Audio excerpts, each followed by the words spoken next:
Thursday, March the 9th, staff meeting. Hello, we're talking about the present generation and some survey data that's come out. I'm saying that this current generation is a lot dumber. It's not a little dumber, and we haven't got to the COVID COVID era generation coming out of college yet, and they're going to be a lot dumber.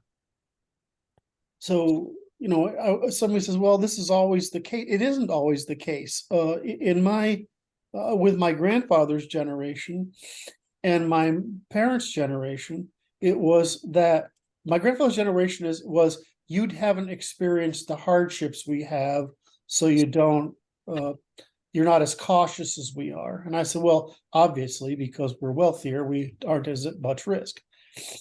In my parents' generation was that you haven't you didn't go through the war and that poverty, all right, so you don't understand what sacrifice is.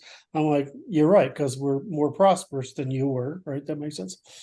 But what you got in both cases is, but you guys have so much more knowledge of science and technology than we did. And so there was this trade-off going on. And what you see now is that, like, I out earned my father by the time I was like 23. Right. And I had more, my grandfather, of course, inherited a lot of phenomenal amount of money, but I passed my grandfather in wealth by the time I was 40.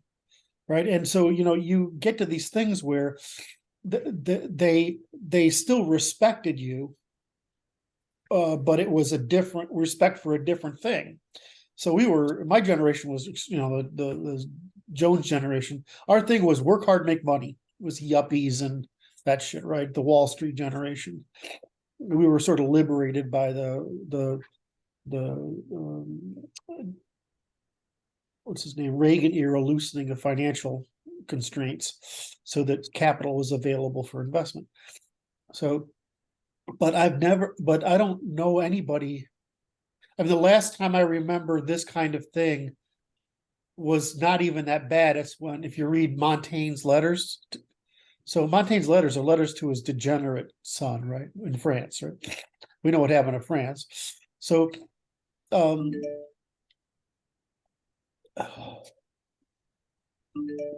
sorry, Martin's just saying he has to restart his computer. But these people are dumber. We have more knowledge, but they don't seem to understand it. Have you seen that guy that goes around college campuses and asks really simple questions like which ocean is on the east coast of the United States, and they don't fucking know the answer? Had a guy asking if you'd like this 10-ounce bar of silver or a Hershey bar. How many people do you think took the Hershey bar? Too many. Well, most of them did. What am I going to do with that? They said. At least I can eat the chocolate. Yeah. So, and then Sailor, of course, interjected his little barb because he's an artist at that shit. And so he interjected that, well, this is why this might be why woke is spreading, is because they're literally dumber. There's twice as many of them too. Yeah. So you took away them putting their hands on this place, and you tried to give it to them through screens, sitting down in front of them. And you tried to do it to 2 times as many as you're able to do. Yeah. The burden to educate all of those people was too much to begin with. And then we ushered in more. Come on, just come in. It's like, I don't know if you know who Tibby's is. She's a extremely hot, very nerdy Australian girl with a very sexy voice. And she talks and she does things like walks through math questions and stuff. And she has this habit of pulling up old tests, right, for schools and universities, and then comparing like the Indian college entrance exam to the American. And there's, I mean, you know, it's 4 years of hard work difference in ability. It's amazing. Colleges used to have dissertation days where you had to literally defend your dissertation against all comers. It was open to the public, and you had to defend your dissertation to anyone that showed up. So I'd go come at your own risk. right. So, you know, and there, and I don't know who's on, everybody's on this, but it's like, you know, you tell people that adversarial competition isn't good, and for males that means there's no interest. Because you can't win. Well, yeah, because you can't win, but you know, it's like girls please, men don't. They want to win, right? And so they built a classroom for girls, when originally girls weren't performing that well. Why? Because it was adversarial competition still. Mm-hmm. I went to an all boys Catholic school, high school, right? It was way better than mixed school. Absolutely. Well, the girls' school is down, you know, a couple miles away. You know, we did all our events together. You know, it was so much easier to get dates and stuff because you were separated. Everybody was trying to work through network friends to get, you know, like I didn't actually pursue my girlfriends in high school. I got told they were interested in me by some fucking, you know, goddamn telephone game, and I just called them up and said, you know, whatever. Hard to find more. I just want to note that it was way easier to find easy girls in Connecticut than when I was in New York. And get anything What's way easier? Like the difference between almost impossible and, you know, picking up, you know, like nothing. That's a lot. I had a nice little Catholic Polish girl tell me we had to stop because she was getting too, you know, she was getting out of hand. Anyway. So what was the other thing? Oh, Lindsay has picked, I've been barraging Lindsay. Lindsay's picked up the female thing. Woke is female. I don't think we'll get him across the third rail. Which is the 6-pointed star problem. I don't think we're going to get him across that one. He won't go there. He likes his Gnosticism and feminine. At least he's now on feminine. And I don't know. It's the only other common phenomena that's feminine at scale. Yeah. So to not draw the comparison between the 3 or 4 of them, it's just disingenuous. Well, you know, I always say this. I was frustrated with him, which is why he doesn't like to talk to me now. When he got kicked off of Twitter, because I said he was too obvious, right? You should. And you are on the opposite side of that than me, just so you know. You know, I know, but I mean, he was kicked off of Twitter. My attitude was, if you can stay on there and do good, it's better. Some good is better than no good. There's an intersecting line problem that we're having right there, right now, everywhere. Yes. Okay. People don't know where that line is. And if you're not stepping over it a little bit, you're not pushing the line at all. So we're trying to help people along. And nobody's being aggressive. He is. He's also witty. That's the benefit of what he does. He's witty. He's comedic. He's hella acerbic. So, you know, it's entertaining. I mean, you know, it's like I know what's his name, Stephen Hicks, pretty well. Not personally, but you know, in his professorial role. And you know, I was trying. He was out there well before Peterson, and because he's the one that started all this, right? His book, Peterson says that Hicks's book informed him. Right. So Hicks was out there, but if you listen to Stephen talk, he's like Peterson. He's a Canadian right? You know, They're proper professors. they're gentle people, right? It took a lot to make Peterson become ungentle, right? You know, and he's still a little gentle, right? But this guy's gentle. So you get, but Lindsay comes out, so it's gone through this sequence, right? Now Lindsay comes out and he's telling you stuff that is tedious, that if Hicks told you, it would be boring because it would be presented with good manners. But because Lindsay is ridiculing it, the entire way through, it's actually engaging and it's funny. Or frankly, if it wasn't tragic, it'd be even funnier.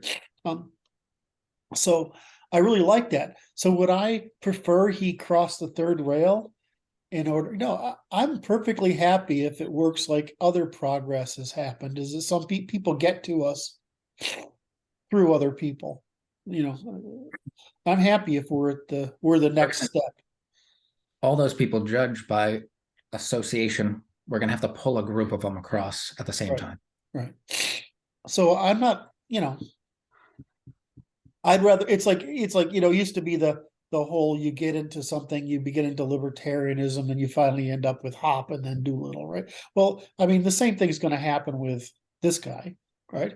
With this guy. And so I think it's working okay. It's not fast, but I mean, the public can only swallow so much at a time, right? You can't just leap to the end. Like Brandon always leaps to the end of my goddamn argumentative arcs and Sure. pulls the rug out from under my feet. But if you guys can't take it in the abstract, you can't take it in real life. So I don't want you on our side acting. I want you home hiding. I don't mind if they don't say everything. I can't expect that from them. But I wish they didn't counter signal us. Yes. That's actually a great argument.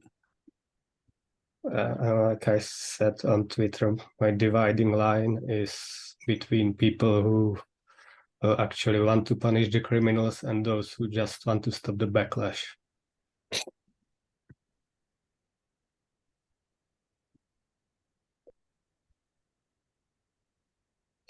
And I think that's, it's like you have to think of them as markets, right? Everybody wants to have, it's better to address different markets. Like, I mean, frankly, we all do. So you address different markets. He's giving them. Go ahead. Lindsay's giving the moms the license to fight the fight against the schools. Yes. So he's framing it as feminine. He's giving them verbal tools to use in retort to what these people are doing. You don't have to take them seriously. You can ridicule them out of existence, run them out of your schools, call them groomers every time you see them. Don't invite them anywhere. Go places where they are and protest them being there and so on.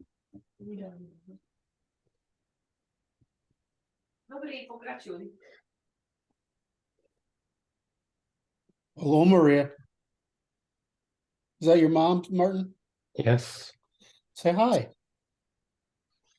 Zdraví tě. She didn't hear it. Well, we can't have everybody fighting all the fights all the time. That's too diffuse. It has zero effect. So say that again. We can't have everybody fighting all the fights all the time. Correct. And I'm seeing a lot of pushback against like that Matt Walsh guy because people are saying he's fighting the wrong fight and there's more important issues to fight. No, we need champions in every fight. Right. That's every single fight. That's the problem of the right is we all have to be on the same team, and the left does say we have to be all going the same direction. Right. That's a different attitude. What? Tell me about Matt Walsh. This isn't ringing a bell. I recognize the name, but he's fighting the transgender stuff. He's the one that got the legislation started in Tennessee and it fought against the hospitals doing their stuff. And he's come out hard against one of the key spokespeople in favor of transgenderism right now. And he's being really hard on that person, that male dressed up like a female, which he ought to be very hard on him. And the people are saying that that's not a good fight to be fighting right now. It's not, bad optics or whatever. And it's like, find the fight that you can get passionate about and win and fight it. We'll find a million of those to fight each of these fights. Yeah. We don't need everybody fighting all the fights all the time. That's just it's diffuses our efforts. So Well, I mean, the thing is, everybody wants to concentrate on theirs, everybody else to concentrate on theirs, right? Which is like the mass is make something happen by a lot of people doing it instead of make a lot of things happen by people being excellent at making them happen. If Right? you're fighting a fight, we're here to help you. Yeah. Yeah. So, I just to me it just looks it drives from that same place of we need a leader. It's like that just means you want somebody else to do the fight for you. that's right. Be the leader. If you see a space there that needs one, be it. Yeah.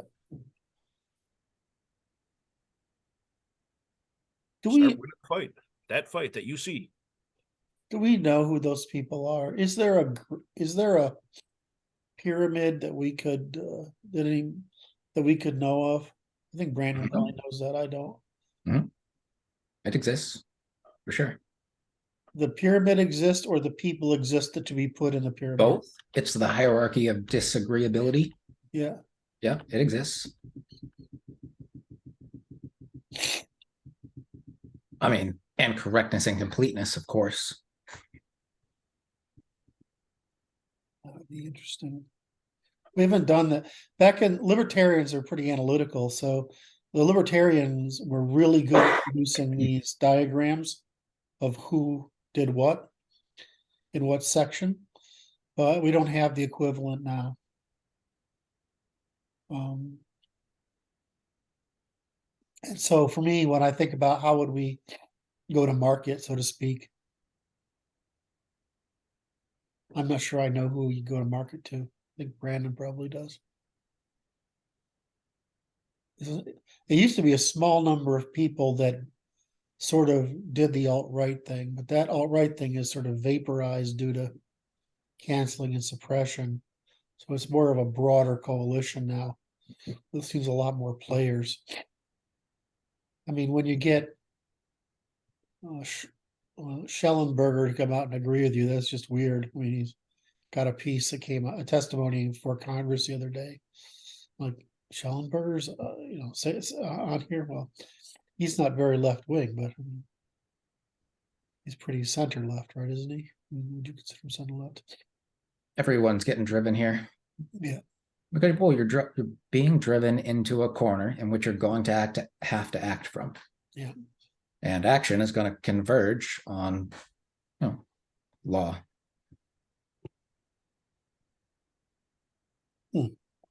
It's in the end, it's the only thing actionable. Yes. I mean, either you're asking for codification of the rules, changing the rules, and the virtue is if you can change the rules, that's good. If you can't change the rules and because nobody obeys the rules, then you have to change people. That ends up with guillotines and nooses and people with lots of holes poked in them and things on fire. Whereas the method of changing the rules, because you live in a rule-based system that people obey the rules, and you have a court to enforce it, then you can have peaceful reorganization. So we just have to get to where people demand it. People are getting pretty frustrated, it seems, and it's not. There's a change in the force. I said the last week, I think they're giving up. People are giving up, and I mean that their belief that they can have democratic victory or political victory seems to be collapsing everywhere. That's in the migration numbers. Explain. I mean, people can't vote their way into having a better life, so they are moving. Yeah. California is so fucked. I would break up if I would try to get California to break up, and then I would pick some part of the coast that was my territory, and I would put in a port to try to compete with the port of Los Angeles. And then it's fucking all over. Well, Trump's going to run on making new cities, so yeah. It's good to have new cities, but all the people who said, yeah, well, they'll just repeat it there, say, well, that's only if the laws allow them to repeat it there, or we have a means of defending the law against that happening. So, what's your feeling on, I'm sorry, I'm bouncing around a little bit here, but what's your feeling on the general consensus on Democrat-run cities? Is that is shithole cities beginning to take root, or is that beginning to work? Unless you're rich enough to isolate yourself from the lower class while you're there. So to live in like a high rise or something and have people serve you, you can't escape it. Yeah. They sweep out needles, and half a dozen of them every morning. Yeah. And some, I can't remember, this was, idiosyncratic experience has no value as a data point. The data point is just the humor in this one, which is the only data point is humor. Is it there's some guy going around and talking to street people in LA saying, no, this is getting out of hand. When it was just a few of us, it was okay, but now it's terrible even for us.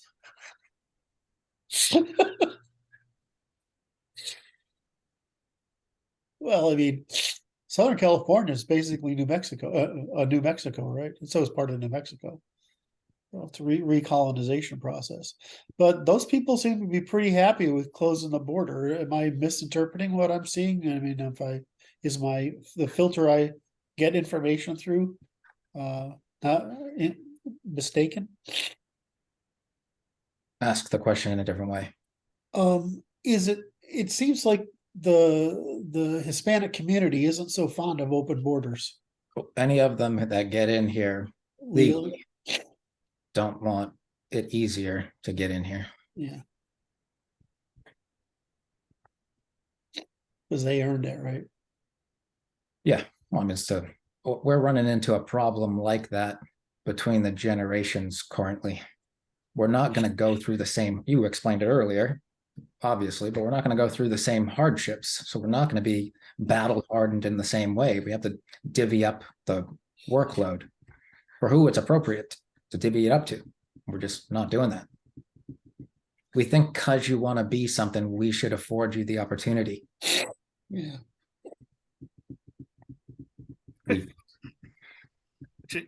What makes places like the United States appealing to a lot of people coming from the non-United States, like Mexico and things like that, is that they're coming here to get away from the dangers. They're coming here because those things aren't allowed in. So we're undermining the very appeal of being here with the open borders. Mm-hmm. It's not like some of the legal migrants aren't bringing it with them anyway. Right. Say that, Martin? It's not like legal migrants aren't bringing it with them anyway.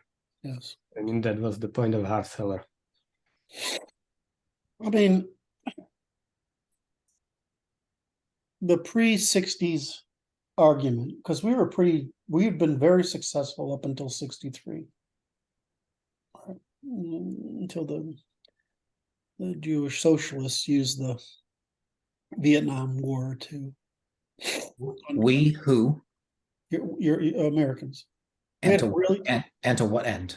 Integration, full integration, which is the nuclear family, individual responsibility, meritocracy, etc.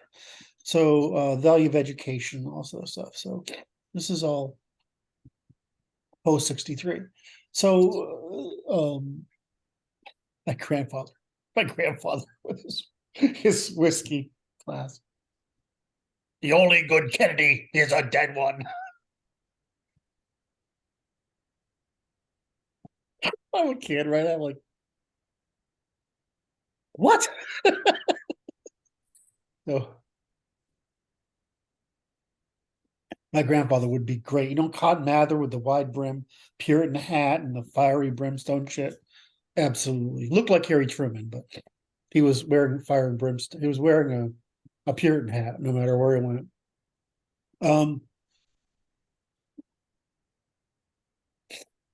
So full integration, I don't, you know, I mean, in essence, I don't care about anybody who's, this is gonna sound horrible, who's after full integration, which is they're trying to imitate the, you know, the Anglo middle class ambition of Jefferson, right? Or the Germanic middle class ambition.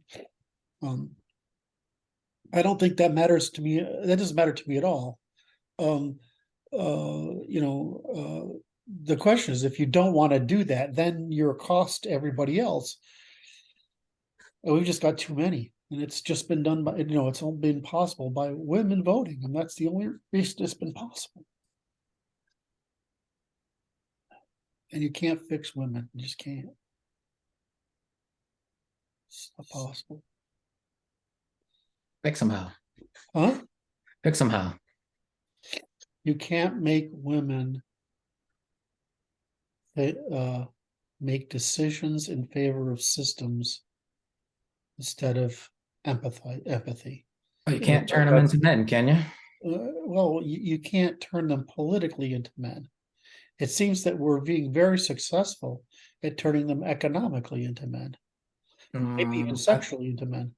We're turning them economically into slaves and men at the same time. Well, men are economic slaves because we have to be men. All right. You mean that women are now equally economic slaves like men? That is what I mean. Then I would agree with that. And they can do jobs that men do, and those are still the jobs that the whole infrastructure relies on. Not for long. No, that's really obvious. I mean, I've just been sort of, I got to search on this, but I saw a guy yesterday say how he's begun writing music with AIs. And I'm like, and it's like, do you know how easy it is? I mean, I can add this vocalist, right? This drummer, this whatever, and I can say, make it in this beat, you know, etc. And use this theme and have to tell the AI to generate 100 songs. I can break GTP3 so easy. It's fucking ridiculous. I mean, you can't even ask it to make table A, table B, merge the tables and eliminate these two. It just, the number of tokens it can manage is just too small. And whereas if you ask it something simple like doesn't require lists, right? 50 items, right? It just has to keep track of 2 or 3 things instead of 50 or 100. It can preserve those tokens at depth, but if you ask it to consider this many factors, it can only preserve the so I asked it like 20 different questions yesterday where it's like, you know, I'm just, you know, seeing what it can do. You can't ask, I mean, I was actually trying, give me a list of European countries by GDP, population and GDP per capita. Couldn't get the fucking list sorted. I mean, I had to tell it which items to reverse because it couldn't figure out what the order was. So I mean, did you get the result? Did you get the result, the outcome that you wanted by the end? Well, yes, I had to tell it to go say, well, 86 should be 24 and 15 should be 28. And I had to actually tell it how to sort it because I asked it like 20 times to sort it in different phrases and couldn't do it. So but no, they're saying that the number of tokens they can maintain, which is basically working memory, can be expanded, but the present is pretty bad. And almost everything I've asked it that isn't like the equivalent of a pop sci article or a direct pull from Wikipedia is kind of lame. So, but that said, apparently 4 is coming out and it's got fewer, in other words, it's able to reason more precisely with better feedback criteria. So you can see how this is going to evolve pretty quickly. And there's at least 3 competing theories on how to produce these things using different methods of constraining it. like the way GPT is constrained to make it look like it's making a reasonable decision when it's just giving prevarications or excuses at the end. Well, of course, this is whatever, but this is about, all it's just saying is, I'm fucking imprecise and this is probably wrong. Right. But wrapping it in the pre and post of the question makes it sound like it's being reasonable. Well, that can easily be sorted out by letting it send queries to something like Wolfram Alpha. Yes. Well, it's Wolfram's doing, right? I mean, he's got that interface. So, in my view, as I'm trying to pick up on Brandon's argument is, we've had a whole lot. I wrote about this yesterday. A whole lot of people go up into a lot of women go up into talking class jobs, clerical work, right? That because it's communication and the age of communication has, right? But when I can be a creative director, right? And instead of asking because the way you break up this job in advertising is I'm the creative director, I come up with an idea, you give it to the team, and there's a guy who wordsmiths it, a guy who visualizes it, a guy who organizes. I mean, there's like this whole breakup of crap, right? And so the person who does the website for it, I mean, there's sort of this specialist. But if I could sit there and say, give me, because this is what I would do, give me 50 variations on this theme, and then you'd go up and look at it and say, okay, let's do 20 variations on these 4, right? Right, with this additional criteria. I mean, I'm like, you're gonna put your whole fucking ad agency down to one goddamn guy.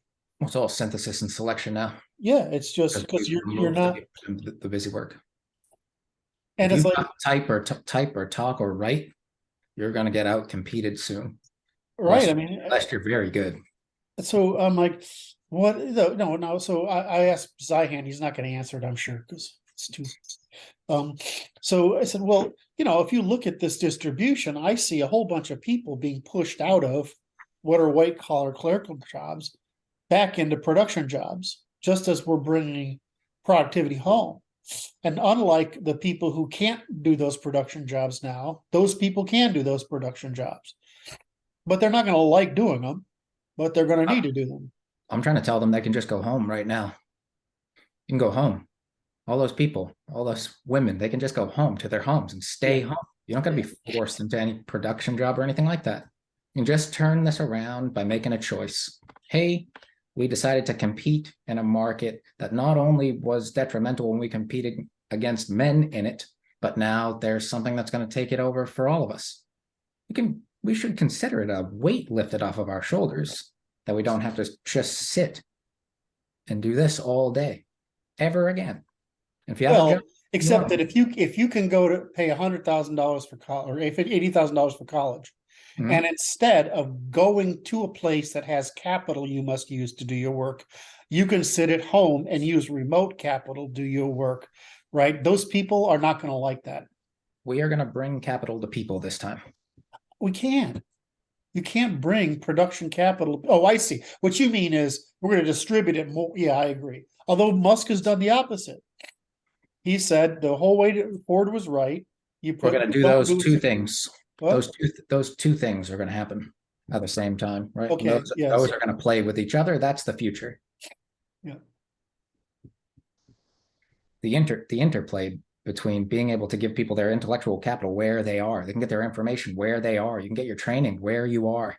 And then you can go. Okay, that's different. That's different. You mean bring knowledge capital people. What I'm talking about is if people go from clerical work to production work, that means they're going to be in the place where there are machines, robots or something. I'm saying that would be picking from the wrong people because they're unfit. To people who work in clerical work, they don't do productive. Most of them are unfit for production work. Oh, I see. So you're saying that there's men that can drop down, but there's a whole lot of women that can't. Feminine men can't either. It's a smaller workforce is going to be out there doing the work in places that are centralized, getting their training wherever they are. Okay. Those are laborers. They're going to be moving around if they're in the value hierarchy I'm envisioning.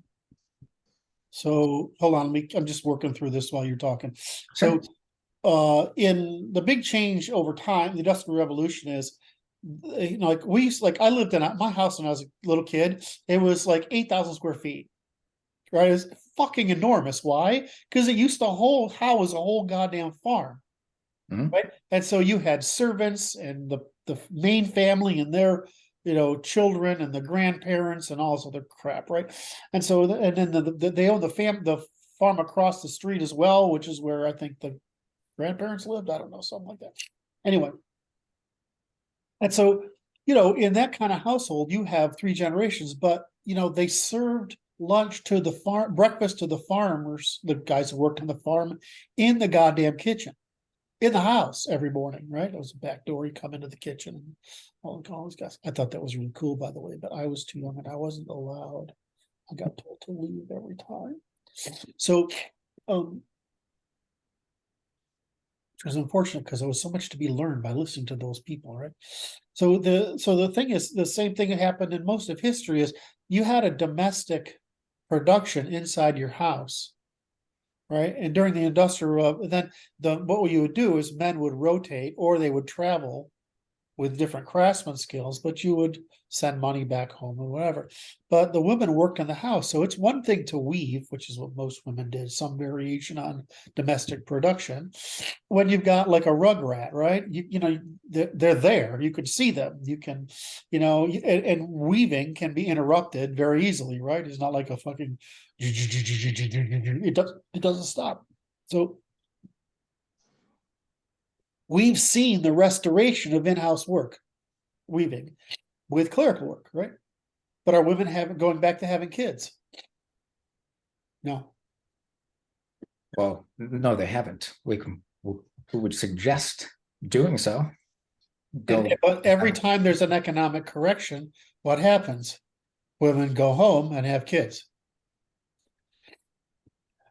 So I'm wondering, there's so many, it's like, how many arcs can you keep track of and model? Like if you look at the stuff I did in the early 2000s, all the overlapping curves, it was like I could at least sort of say I can see this happening in the 2020s, right? Between 2015 and 2030. I can see this sort of happening. And then because you anyway, I'm a Kondratiev fan, right? So you go and I was just doing the same thing, right? So these cycles ought to work about that long, things are expiring this much. So it's all coalescing here. Right now, the number of vectors is pretty much like the Industrial Revolution. You can't fucking tell. Now we learned a lot by the Industrial Revolution, right? So we know what people can do, and it's like, holy shit. Things could change a lot really fast, right? And they're shock waves. Like you imagine you've grown up expecting to be a farmer like your parents have been farming and like your ancestors have for like thousands of years, and all of a sudden the ability to make money in farming disappears because of mechanization. You know that part where we went from like more than half the population involved in agrarian production to 2% in a generation and a half or 2 generations. I think the big difference in this turning is that up until this point, we've not been able to automate consumption, just production. And AI is going to allow us to automate consumption. Wait. That's really good to explore. So explain just describe this consumption for the audience as you mean it. Just the consumption, the acquisition and utilization of the goods being produced by the automation. Right, that's what the Industrial Revolution did. It automated the production of the goods, but it still needed people to consume that production. Oh, I see. So you're saying in the production process from production to consumption. In other words, we need to look at the production process as including consumption. Correct. Yeah. Right. Now, what's going to happen with we're talking about the loss of the clerical work and stuff like that. What we're seeing is the automation of the attention market. But the attention market needs a consumer to plug into. So when my AI starts talking to the production AI as a consumer, then I'm not even going to be even engaged in consumption anymore. I see. So you're actually bringing up that. Okay. Well, what I was thought you were going to go to is what does that mean for the concept of employment? Because that's the fundamental problem, right? The fundamental problem is we've built our entire world on growth by consumption, which creates employment, which generates taxation, which generates redistribution, right? That's the 5 steps, right? Yeah, yeah. I do that again off the top of my head. Don't know. Anyway, so go ahead. What does it mean for employment?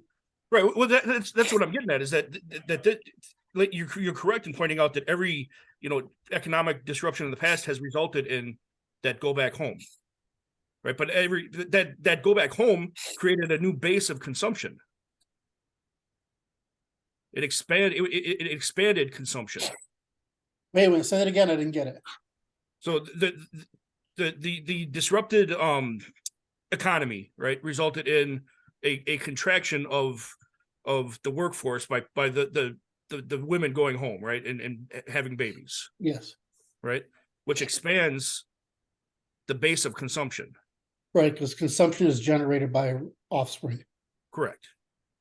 Right.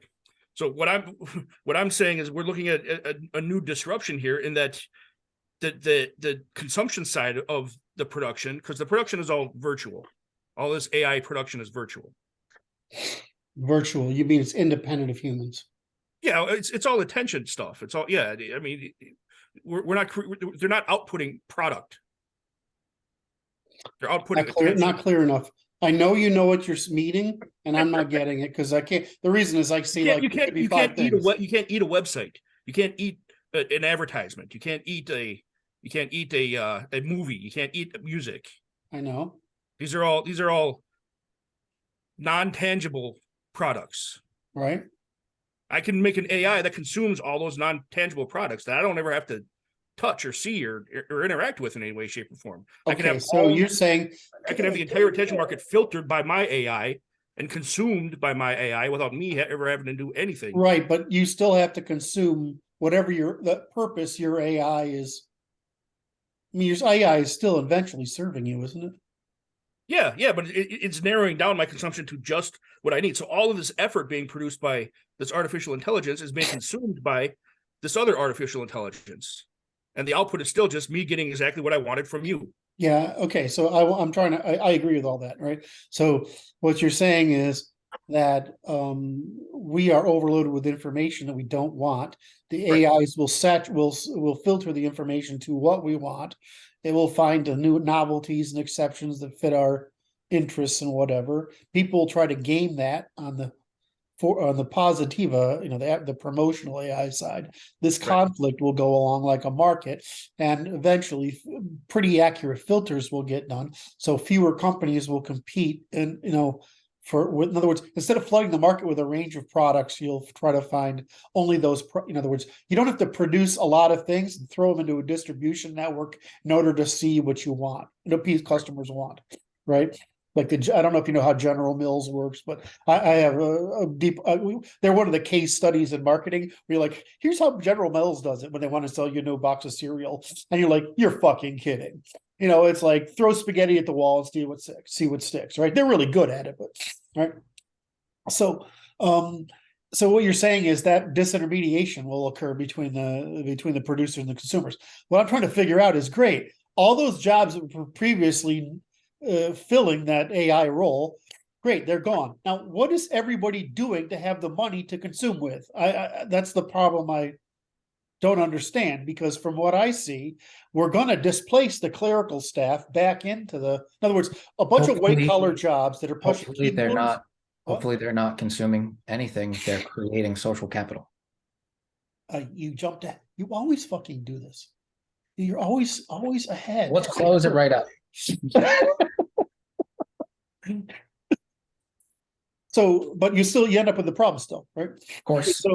So now we know what's happening is the AI wars are cleaning the market so that I only get my attention, right, is only consumed by those things that are of interest to me. Yeah, I mean, we'd make it unlawful for you to attempt to steal someone's attention. Yes. All right, well, that seems faster to me. All right, so getting back to it, Luke, or Brent, I don't care which one of you, what are we gonna do with all those in a world where, see, this is where I got confused when you said consumption, because I'm like, you're talking about the intermediation between the consumer of information versus the consumer of goods and services, all right, which is the human. I'm worried about the human and his employability. In other words, what if we only need 10% of the population To work. to work, We should only need which is what we should need, really. I mean, it used to be the aristocracy did all the administration and people were all involved in farming, right? But if you took all that need for farming away and was all industrialized, what do you do with all those people? Because money is a store of you time. you farm them. But how do you farm people that don't produce anything? I don't know, the global elite are doing it right now. You extract from them through time. Yeah, but it's being extracted from using the system that's predicated on growth, consumption, and not necessarily debt expansion. The people they're extracting from are producing fictional goods as well as real ones. They're stealing all of them and selling inflated value back. The system crashes at some point. Well, I know, but that's a true point, but Yeah. it's not the question that I'm trying to explore here, which is the one Lucas sort of opened up, and you're sort of implying indirectly, and you've already thrown out the answer. But I'm trying to figure out, what do people do, right? What do people do for employment when there is no need for employment? It's a trick question. Well, it's a trick question, in the sense that we haven't thought of doing it this way, right? We've built the system for taxes to come out of individual people, right, who are in a workforce, right, who are engaged in production and in production, market for production and consumption. And we take because productivity is increased, there's surpluses that can be absorbed as taxes and redistributed in the forms of, built capital, built capital investment and maintenance, like infrastructure, whatever, in public services, and in our case, and sort of Europe's case, it's mostly due to redistribution through Medicare, Medicaid, Social Security. Only a third of the budget actually goes to discretionary spending, which is what the legislature does. The rest of it's all are military, it's non-discretionary spending. It's the military and benefits package. That's 2/3 of taxes, right? So we have a very less than a third, really, if you take out. Actually, even if you look at what the total military spending, it's less, because there's some stuff that's in discretionary spending that's actually military spending. So it's less than a third of what we spend outside of the benefits and the military. It's there. So when you look at this whole thing, what's the mechanism? People need incentives. They need information to follow incentives. If we don't have a pricing system, there's nothing for people to do, and this whole thing is built on a production tasks redistribution cycle. How do you fix that? Butlerian jihad.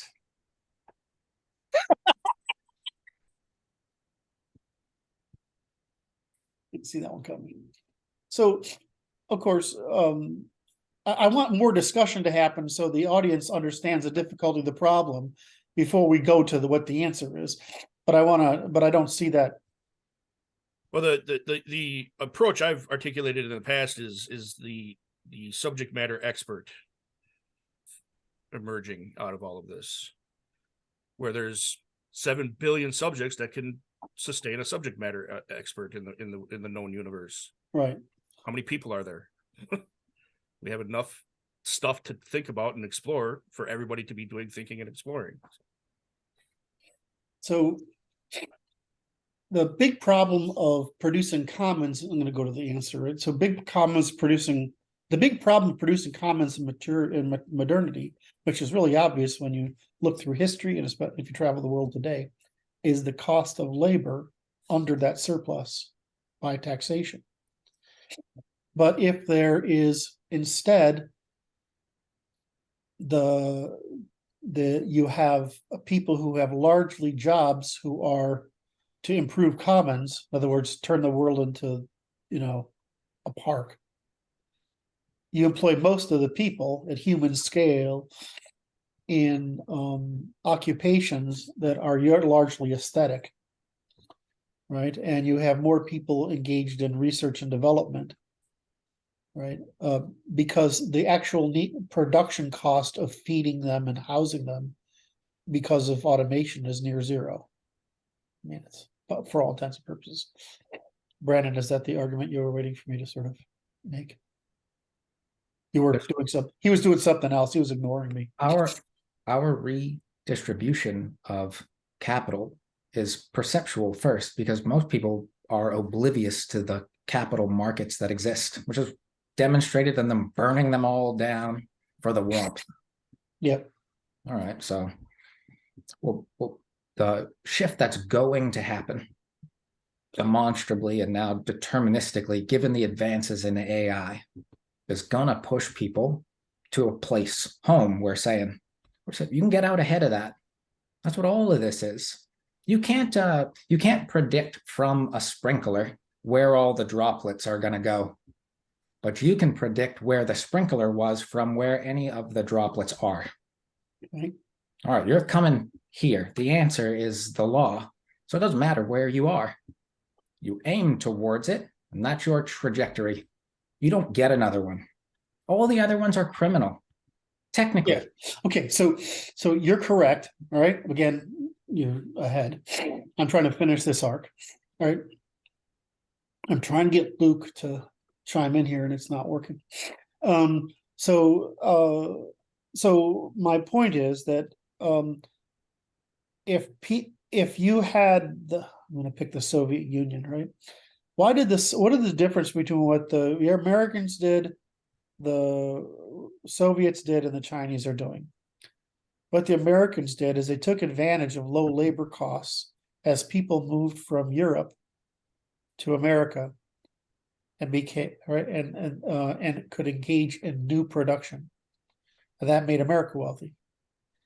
What Russia did is they used a military organizational model for an entire economy. In other words, you have a rank, a duty, and some objectives, but you're paid by dictate, not by market conditions, right? So they did it. They sacrificed. So Americans used newly captured land. The Soviets used militarily organized labor, essentially extended serfdom, which isn't a problem because you got to remember the Russians were only not serfs for like 10 years. And this is still their problem. And the Chinese used what they learned from America's in credit expansion. What are all these things doing? They're making use of discounts to make leaps, right? So we've got an incoming discount, right? The problem is if we reuse this discount, you still have the problem of organizing whatever it is we do. Now, you can't just say, well, 10% of the population is going to control everything and produce everything because they're the ones that are only ones that are capable of working at this level, and nobody else is employable, so nobody else can consume anything that's produced. Or you take it the other way, is that the people there's no way with status and reproductive signaling because you're producing everything they need, but nothing that allows them to status signal. In other words, you just treat them as their children, right? They're just paid to stay home and do whatever they want, right? Well, they're paid in goods, right? But there's no way in other words, they get the redistributed good, but where's the incoming? Where's the way to pay for all this stuff? I'm just trying to figure out how this works out as an economy. The only way I see it is you have to disconnect the relationship between producing income from production itself and do redistribution in exchange for producing commons that are then the production of commons is then used to pay for your consumption. I don't see why production of commons wouldn't eventually be automated too, unless we specifically say it must not be.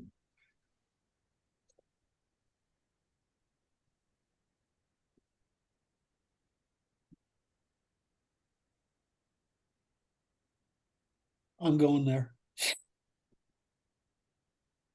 I may have a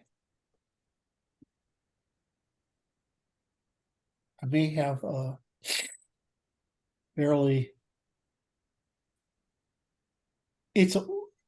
what you would argue is what I would argue it's a long way to get to where that can happen because we have these things, and it's actually really hard to do all what we do, and we're infinitely adaptable to and whereas AI as we understand it isn't.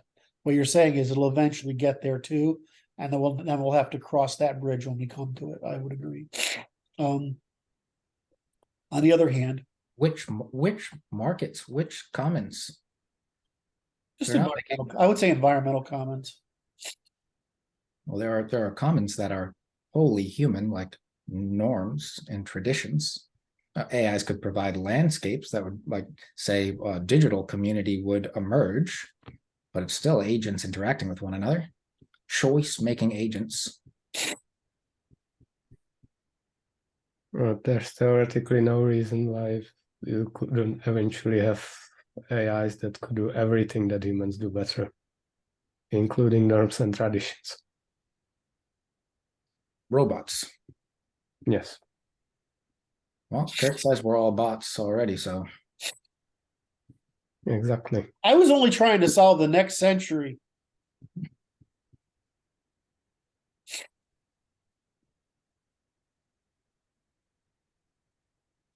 Can't predict that.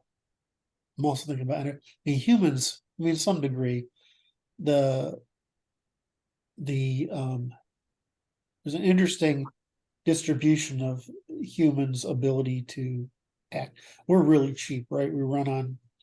Our brains run on 20 watts. Our bodies burn 100 watts. If we lift something heavy, we can maybe burn 1,200 watts for a short period of time. But, energy-wise, it's pretty cheap to keep a human versus a machine going.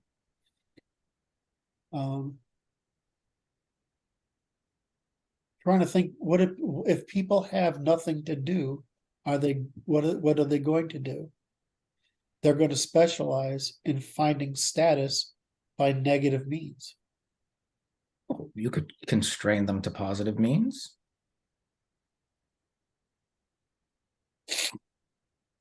That's what we propose, punishing people who are doing things bad. Yeah, That's what the law is. But how? I mean, I'm still limited by my body, right? Mhm. Right. And if I have no means of earning anything. So what do I have to trade but my body? I mean, I can't. So and when that happens, what do I have to do with other people other than engage in what poor people do, which is cunning and deception? Because we're too marginally indifferent to create much value. So I don't know how to do it other than say, if we only worked 16 hours a week, which is about what humans like to do, because that gives them, we only work 12 to 16 hours a week, and all of us were in charge of some part of maintaining the commons. Like if people do trees and and that, obviously grass cutting is a little too mundane, but aesthetic work, or building homes and whatever. You basically, what I was trying to get to is you end up with the Soviet Union again,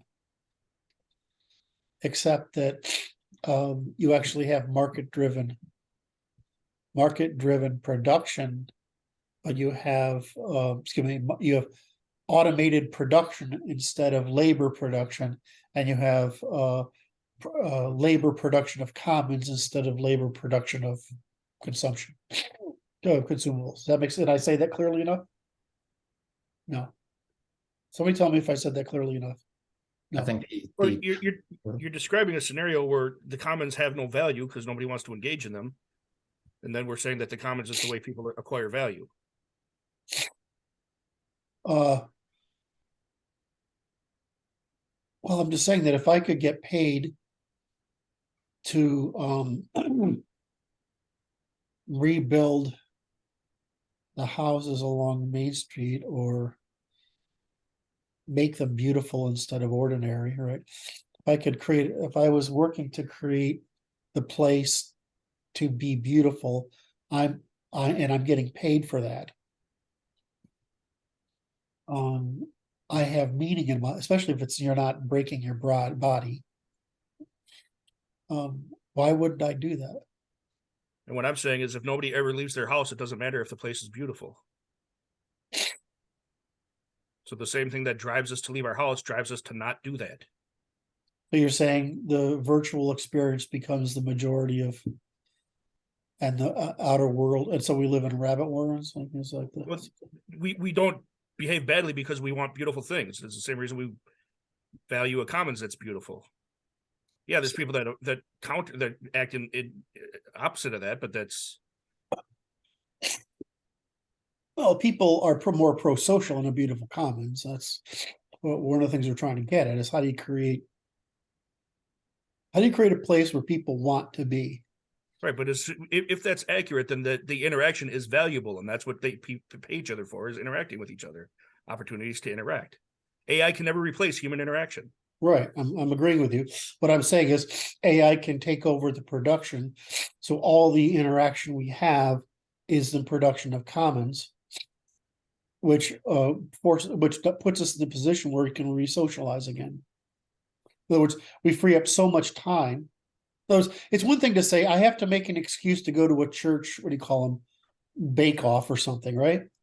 When there's instead, there's emergencies and there's all, I liked it when they came, when the men came around our neighborhood during Hurricane Agnes and said we had to all go down to the lake and help dig out, put sandbags around the businesses. It makes you feel valuable, especially if you're a guy. I was like 12 or 11 or something, or maybe 13. How old are you in 7th grade? 14? 13, 14? Yeah. I love that shit. Right. And so, or in the 60s, when all the men lined up on the street to take a picture with shotguns because it says those riots aren't coming here. Right. I mean, that's just invigorating because you feel one again. Right. That's why Muslims love that fucking thing where they walk around the goddamn rock. Right. Because it's like they feel one. That's where Islam gets its mindfulness, is that feeling of oneness or belonging. So I'm just looking at this as I'm looking at the problem of desocialization that's happening and how miserable it's making people. And I'm saying, well, what are we trying to produce? And, if I say we're trying to make people healthy and happy and socialized and fulfilled, well, I mean, most of us view production as annoying, right? But I'm not sure too many of us view improvement of the commons as annoying. I mean, I could get my requirement for my income might be to clean trash on this road. I mean, that's a great job for the kids, right? I mean, it doesn't take anything. So why would that bring us back to what people want, which is, in other words, the other thing we get to is that there's no need to be mobile for work anymore. So you can make communities and intergenerational families. So I'm working under the assumption that people will actually prefer returning to what we had developed in the past that made us mindful and peaceful, which is socialization. And of course, but one of the things that's coming out of this is also relative equality.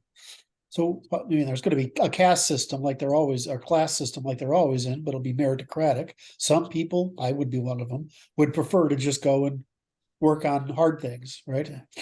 But and be responsible. Some people would prefer, I don't know, if I could get paid, if I had to go work 16 hours a week and some, capacity for the community, and then the other part of the week I could do sculpture, I'd probably do that.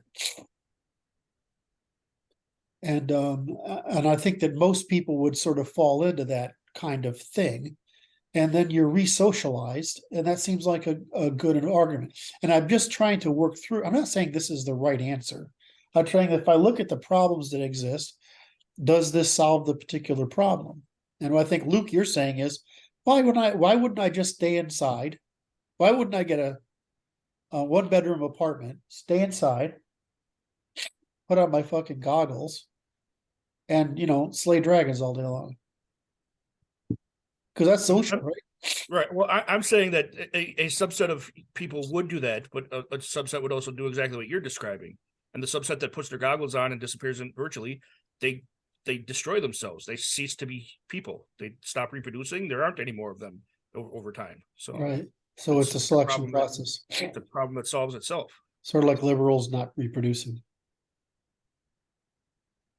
You didn't, Luke, I said that just to make you smile, and you didn't even flinch. Yeah, well, it's about minimizing the damage they do in the process.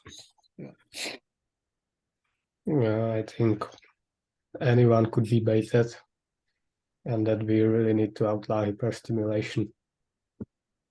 I wish I could understand you better, Martin. Say it again. That everyone can probably be baited with something, and that what we really need to outlaw is hyperstimulation.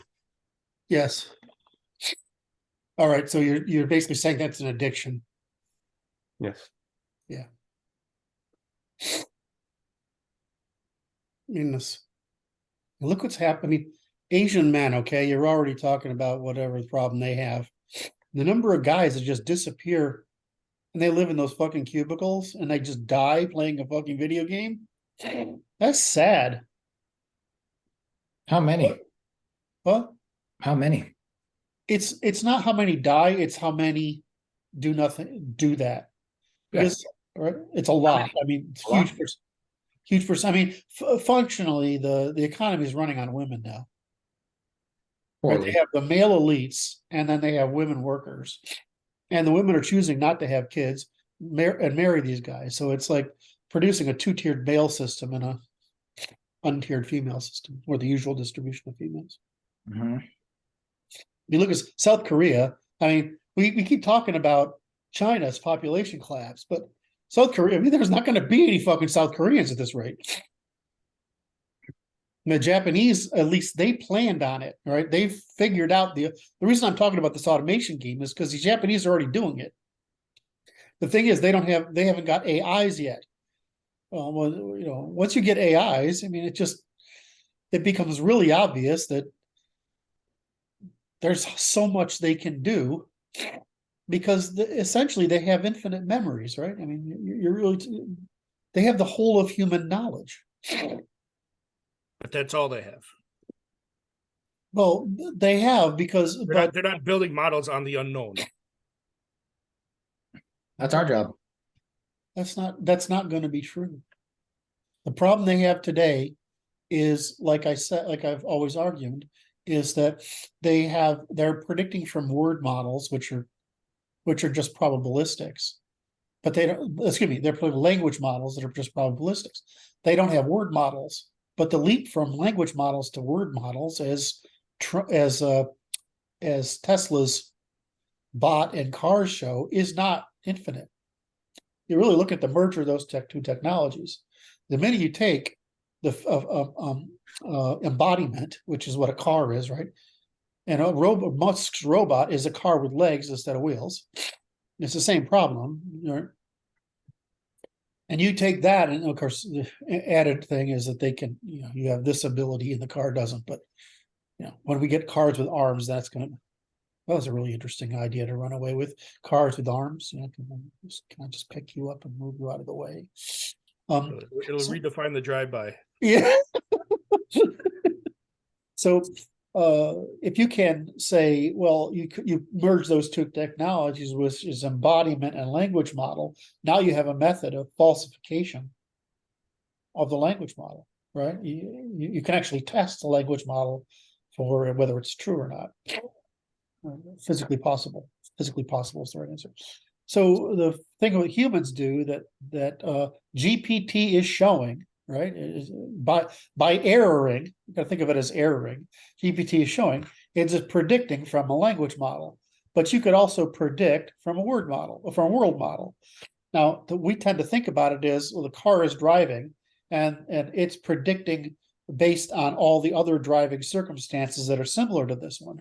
But the way humans do it is we do in parallel a lot of word models, and we sort of put them together in an overlay, right? And see what survives.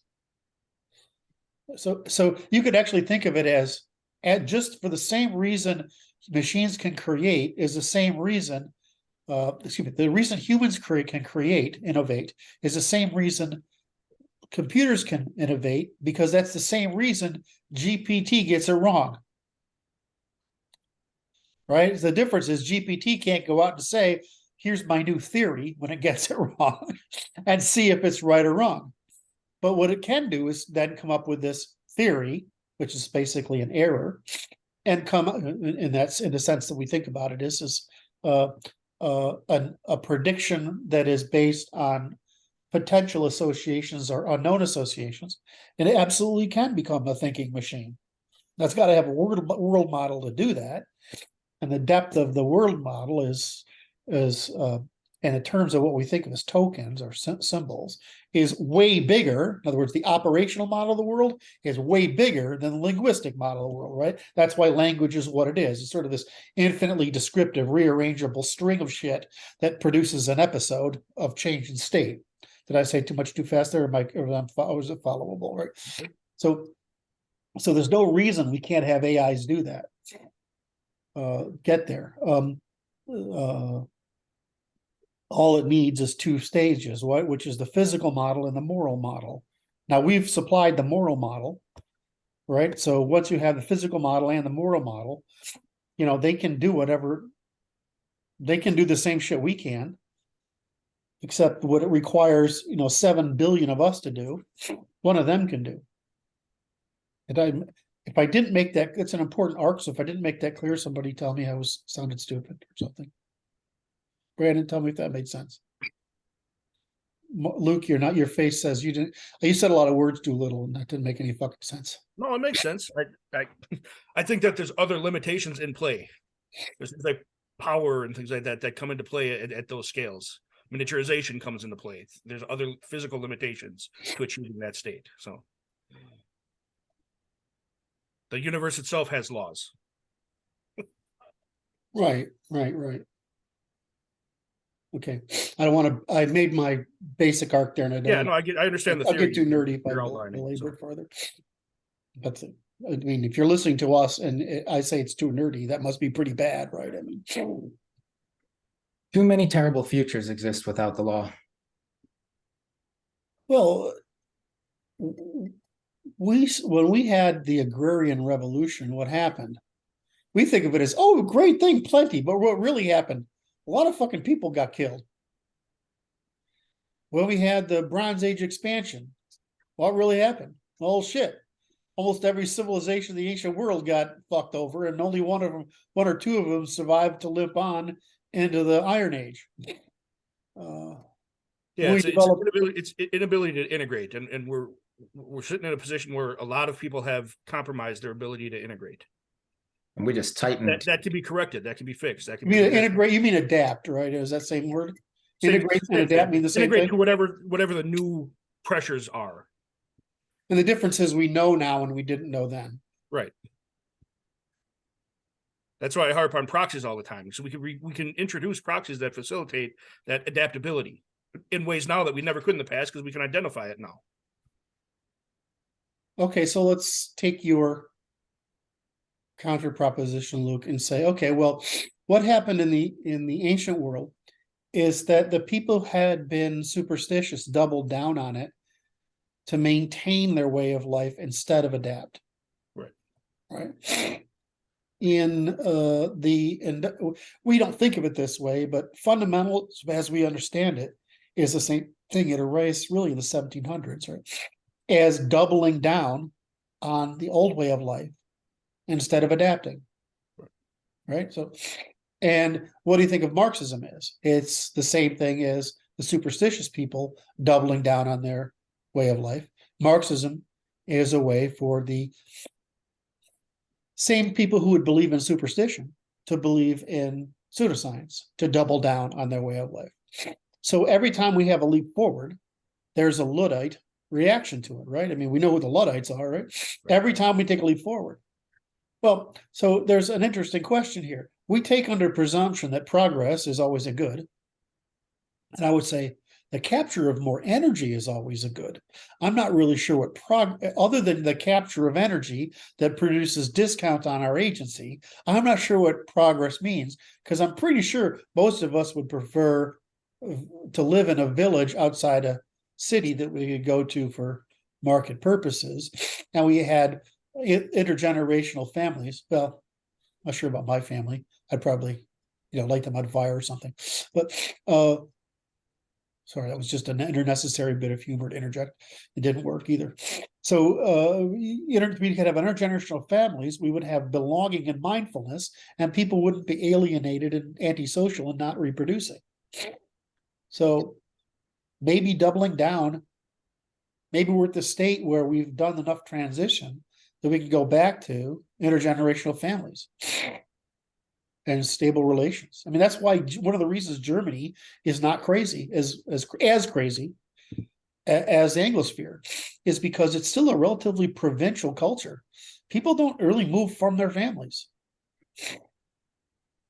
I mean, the filter we're asking people to go through, the adaptive filter, is a social one. Yeah, but it's re-socialization. Yes. Well, it's a social one they should enjoy. And if they don't, they're proving themselves dysfunctional or uncooperative. So now let's take it to the worst extreme. Okay. Luke, did you want to say something there? Yeah, just for clarity here, the reason I use the term integration instead of adaptation is because we're not abandoning the things that we value now. We're incorporating the new pressures and merging them into our existing value set and our existing value system. We're accounting for the progress into our norms. We're not replacing our norms with the progress. So it's an integration. Well, that is important because that's what actually happens when we maintain our position as the world's top adaptive generalists, is that we stay in that position where we can continually integrate all of the progress into our existing value structures. Okay. So let me take, that's so good, Luke. I mean, the problem is I know what you mean there, and I hope the audience interprets how important what you just said was. It's like it's the argument against thinking we're trying to go backward. Yes. It's the argument that we're trying to maintain the mindfulness and social cohesion that makes us happy while we're continuing to go forward.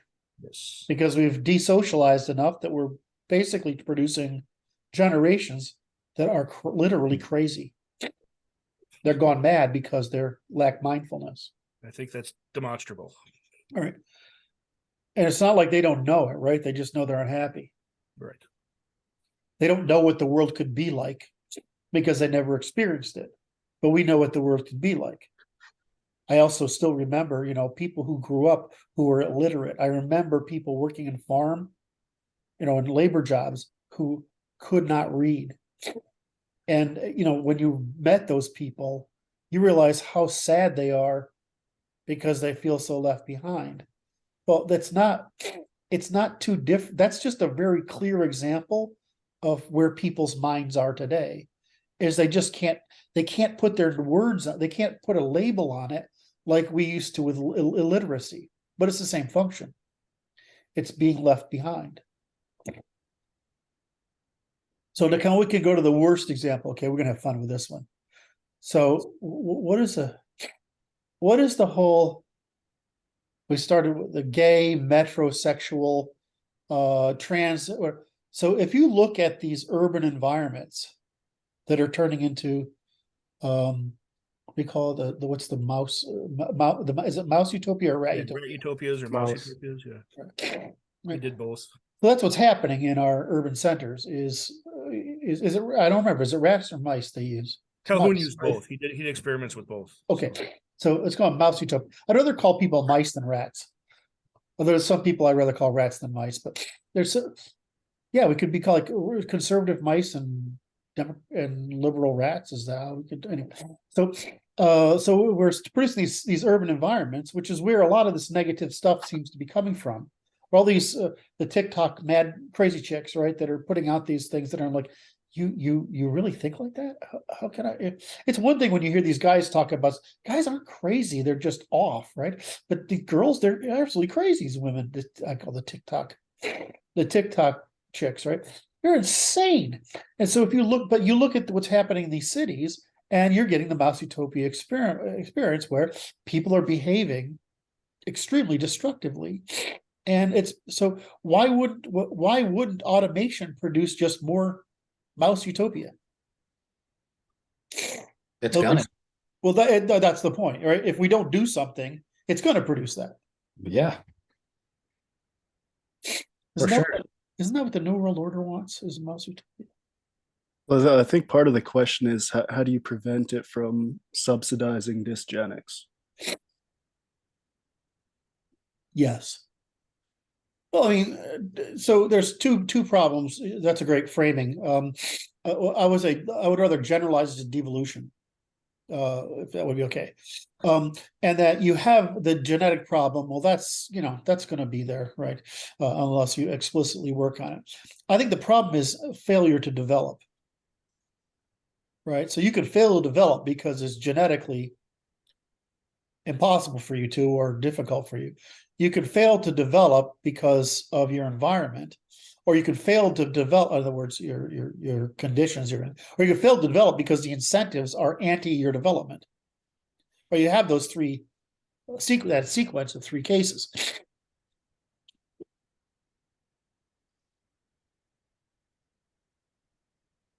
So I'm worried about the people who are in the upper two certain parts of the Venn diagram, those who have incentives to not develop, which is the Mouse Utopia of the current urban environment, and the people who are environmentally unable to develop because they simply they lacked the training, which is what's required to domesticate you into responsibility so that you achieve your independent maturity. So, I mean, I'm worried about those too. So if we don't do something, if we don't find a way to organize, we just gave everybody, you could stay home. I don't see why we don't end up with the Mouse Utopia program, the problem. I mean, that's got to be what happens, right? Because it's what's happening. Yep. The population collapses. You're going to get more. The enemy just doubles down, or you're going to get more faster, and it's going to get worse.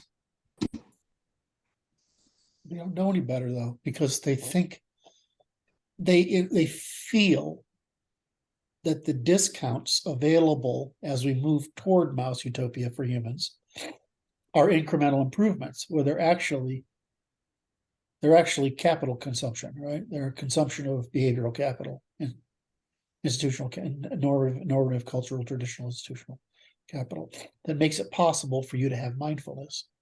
Because people think that this is always amazing to me. It's the you were a precious snowflake and you were born with this intrinsic stuff. No, you're a fucking monkey that needs to be trained to fit in, socialize, and mature into a responsible member of the polity. So we've taken the argument of, okay, and Martin sort of shot me down, but we've taken the argument, okay, well, we can handle the next generation of AI this way, right? Right? We can handle the shift if we in doing so, we can get out of the problem created by the alienation of the industrial age. And we can return to more stable communities where we feel like investing in commons, and we will have the means to invest in those commons, and as a result, produce the mindfulness and belonging that people want, and they will only have to work, 16 hours a week, whatever, which would be, which is what hunter-gatherers sort of work. And it's about what most of us want to work. what, 4 hours, 4 days? Probably closer to 12. That's what we'd be looking for. Because 3 hours is about how much people like to work, is about 3 hours. So if you had 4 days, 3 hours, that would probably work out as the ideal work week. You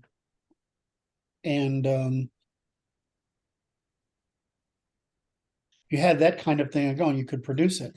But then if Martin is right, well, that's only as good until the AI can do all those things. But I'm sort of thinking, well, because in case I didn't tie it together, well, if people doubled down in the past out of some sort of Luddism, in other words, we don't want to deprive people of creative contribution to their commons. There's no reason to do it. There is reason to do what Luke is saying, which is disintermediating the people from this process of producing nonsense content, right? I mean, that seems to be good because we can move them in production. But if we get them into production, maybe there's some sort of them that will be automated further out of production, right? As this continues. And then at some point, you're talking about a purely aesthetic lifestyle, right? You're getting to where some people are involved in actual production, but they're doing it essentially for aesthetic reasons, right? I mean, if I was, I'm just trying to think of, let's say you just really fascinated by physics, if you'll work in that, if we don't have to pay for people because production is basically free, then fine, we can do that. So there's all sorts of useful work available, but I'm just saying that in the bucket, that's the commons. So we can pay people for work, give people money in exchange for that work on the commons, which increases the capital of the commons. And that's how they pay for the goods and services they consume, which allows us to maintain the supply demand curve, which manages the consumption of resources. So the irony I was trying to get to at the end of this arc is that it sounds awful like a nice version of the Soviet Union to me. Come on, I thought that was going to get a better reaction. I got the right reaction out of Luke, but not very much behind it. But I mean, it sounds like a nice version of the Soviet Union to me. In other words, are we going to end up with the opposite of the Marxist economy, right? Which is but the same end of in alienation. Right. Yeah, always aimed at utopias, right? But they always end up the same way. We as biological organisms, we require nature's pressure for our optimal expression across all domains. Now, that doesn't mean we have to get nature's pressure from nature. And that's what I mean by proxies, right? I use the gym example on a regular basis, right? If we have access to gyms, we don't need to be out throwing rocks at each other to maintain our fitness. Right? Yep. But we have to have proxies for all of those things in order to optimize our expression. And that's the thing that one of the things I think limits the potential of AI is what is its incentive? Why does it keep developing? What's driving AI to continue to progress? The fundamental goal of AI needs to never be anything other than fulfilling a request. Right. Right. I mean, as long as it doesn't have agency, that's fine.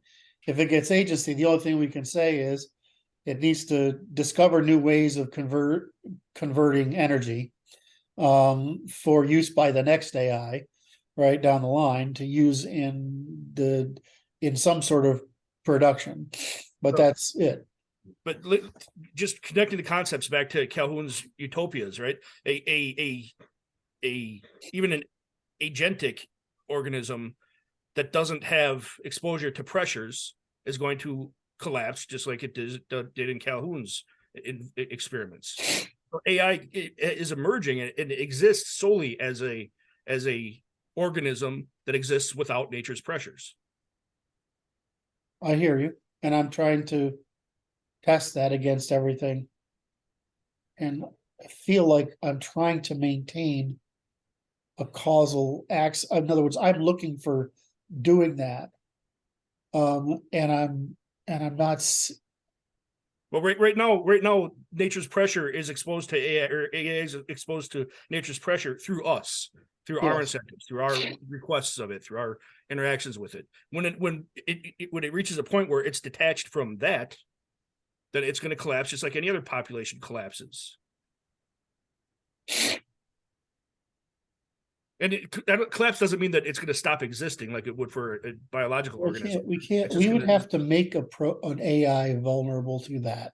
In other words, we presume that we're the model for AI, where, whereas we have animals in us, and there's an AI on top of it called a corpus, neocortex. So the problem is the AI doesn't have anything but a neocortex. So it doesn't have the underlying thing of acquire, the prey cycle, the sleep, wake, patrol, prey, kill, eat, consume, rest, reproduce cycle. It doesn't have that cycle going on all the time as in relation to its consumption of energy, right? We would have to give it the desire to acquire, the desire to display dominance in order to compete for reproduction. We would have to give it that. And I can't imagine any reason you'd want to. There's no value in it. There's no even, I mean, you might program an evil AI to say, go figure out how to destroy their economy. I mean, someone's going to do that, obviously, because it's not even that complicated. But I don't think you could it's pretty hard to get an AI with human incentives. You can give an AI human moral incentives.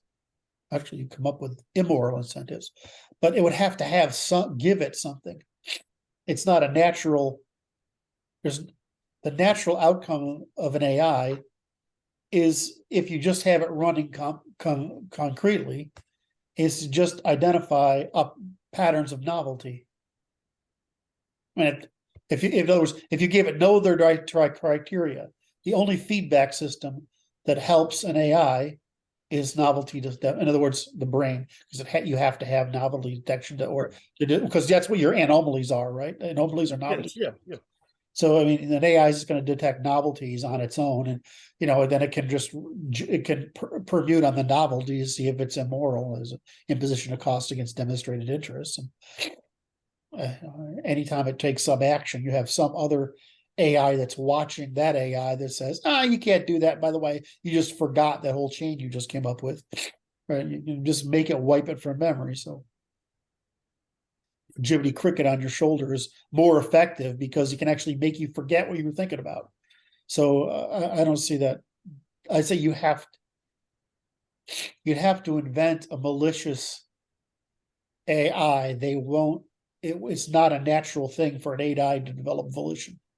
Yeah, what I'm getting at is we can observe this in all creatures, but what I'm saying is, without our intervention, AI will only produce, no matter, just at the conceptual level, will ultimately end up only being able to produce dysfunction, just like any other organism without natural pressures can only produce or manifest dysfunctions.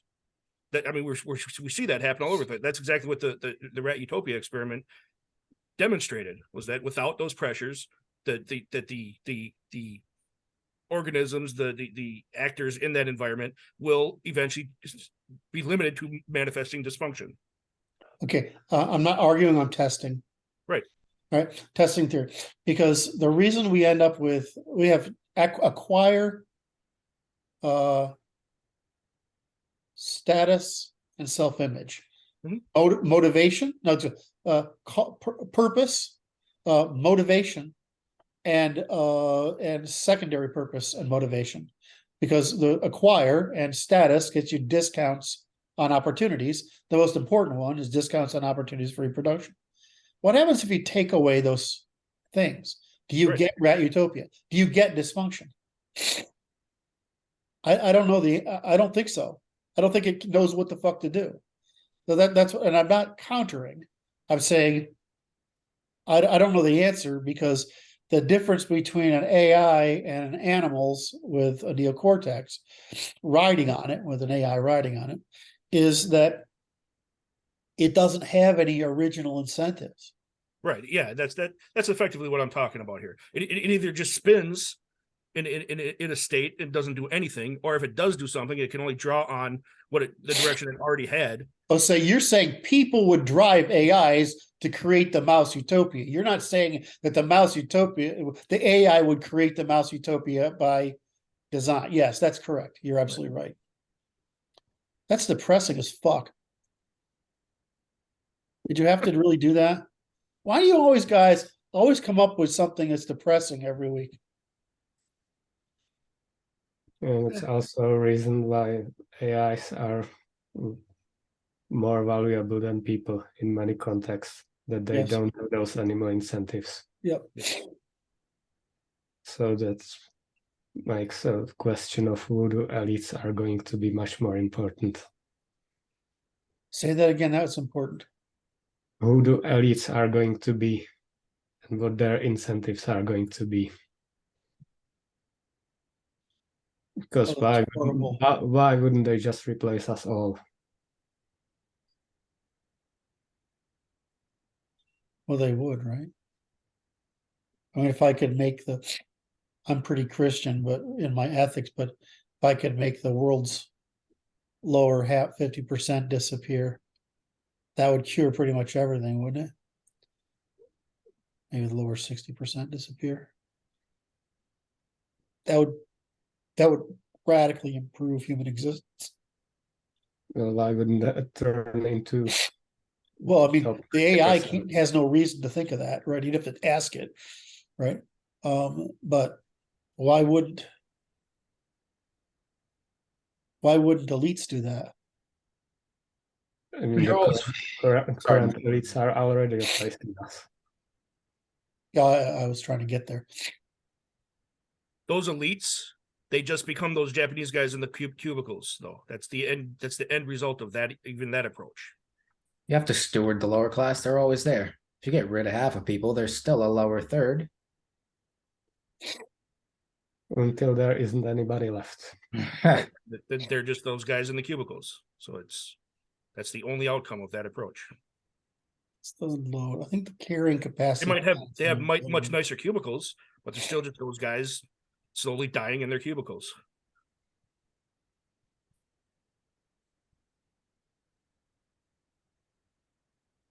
Because that becomes the video game, right? Yeah. These will be terrible problems to have. We should avoid them. Yeah. Alone is alone. Doesn't matter what kind of style you're doing alone in. Alone is alone. So in other words, But we're doing it with such style, Luke. wait a minute. So you just came out with a beautiful two-sided. You just came out with the golden mean problem, which is beautiful. So, in one sense, we need to. You need to not have dysgenia and decline because of too much decrease in costs. In other words, insulation from nature. And on the other end, you have to have enough. Yeah, it's the same argument you've been making. You have to have at the top, you have to have enough pressure from nature to prevent you from becoming as well. So your argument is is you have to maintain. This is your whole point of your book. You have to follow nature's laws. There's no escape from nature's laws.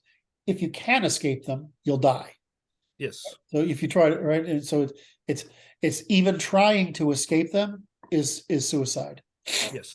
So you have this golden mean where we have to operate, which is a smart enough population. And at the other end, we have the problem of you have to have enough incentives to not become defective. And in the middle, you have to have enough incentives to socialize. This many economies. Yeah, it's always the same. We always up into this fucking question. So every fucking time.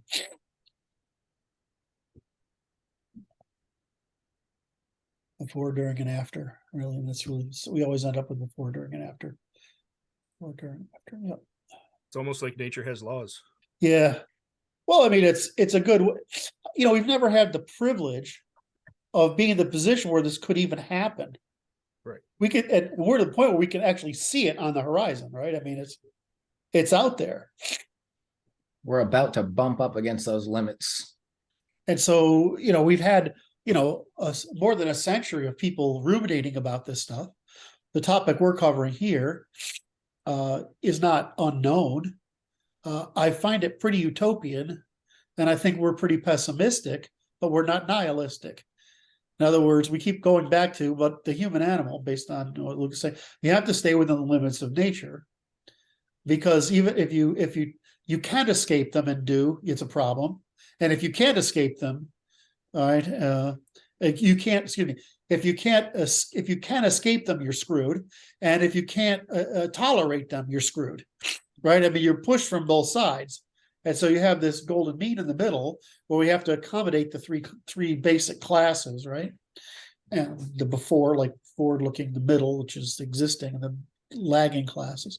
You have to maintain them all, and you have to maintain them within a distribution that's possible to not deviate too much from those laws at both ends.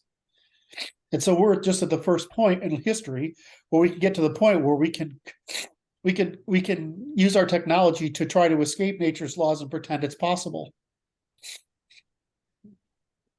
Yeah, transcendence is maximizing that mean, not escaping Right. laws. We're saying no more pretend for the adults. There's no more of that. What an end. What a very different end of history. I was complaining for years. I'm like, as much, I don't have to like it. I just have to recognize that the eugenicist movement in America was right. It was absolutely correct. And it wasn't a positive eugenicist movement, like you go around and do too much. It's just like, don't allow people who are defective to have too many children. And you certainly don't subsidize the people who are unproductive to have more children. Right? Not clear that you can,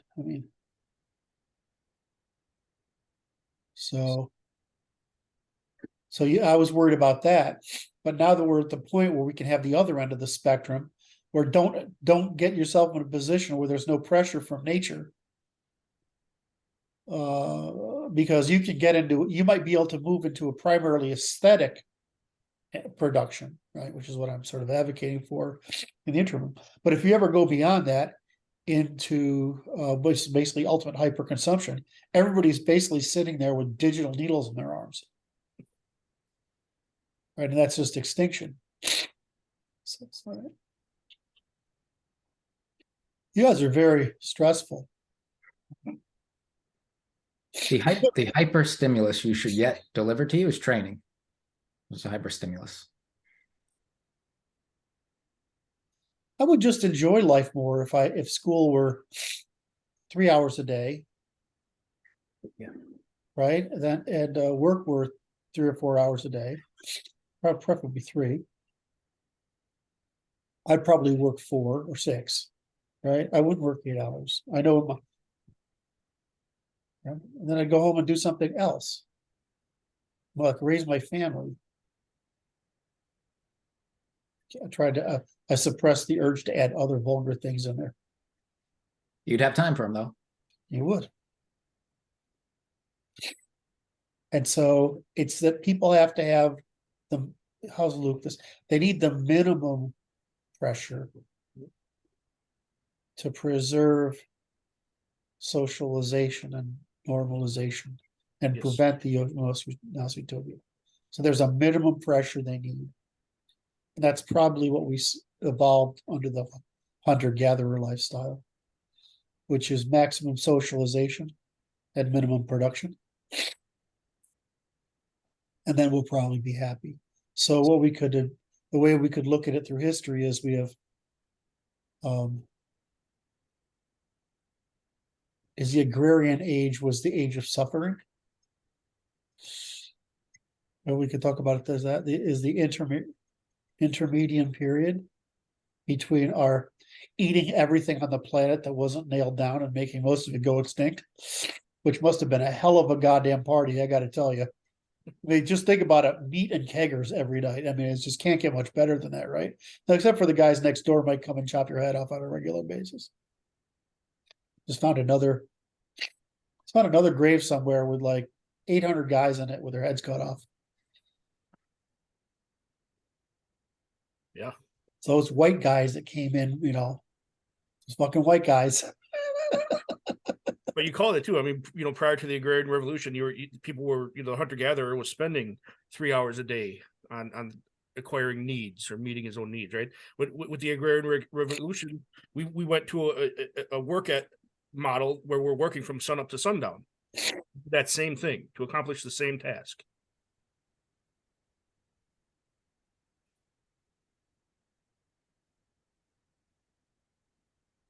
Our bodies don't like that food, by the way.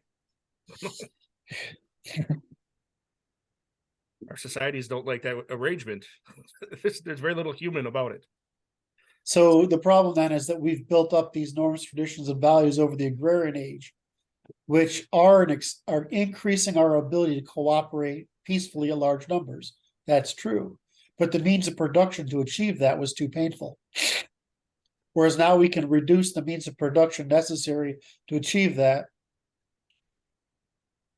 and return to our hunter-gatherer levels of work and socialization, which is what we would find fulfilling. I know It's been a very long, expensive way to introduce a proxy.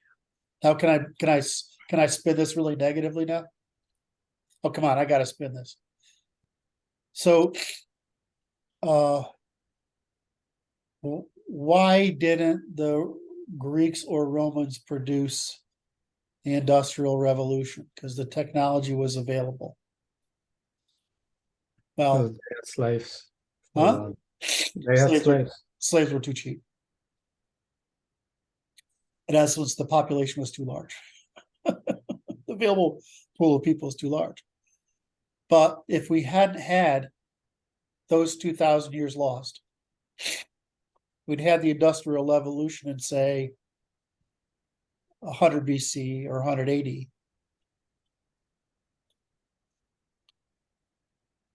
How long would the real agrarian age have lasted? 1,500 years? So 3,500 BC to, yeah. At the tip of the spear, yeah. And then it would have taken, it's taken us from, let's say, 1,200, so 800 years to get here.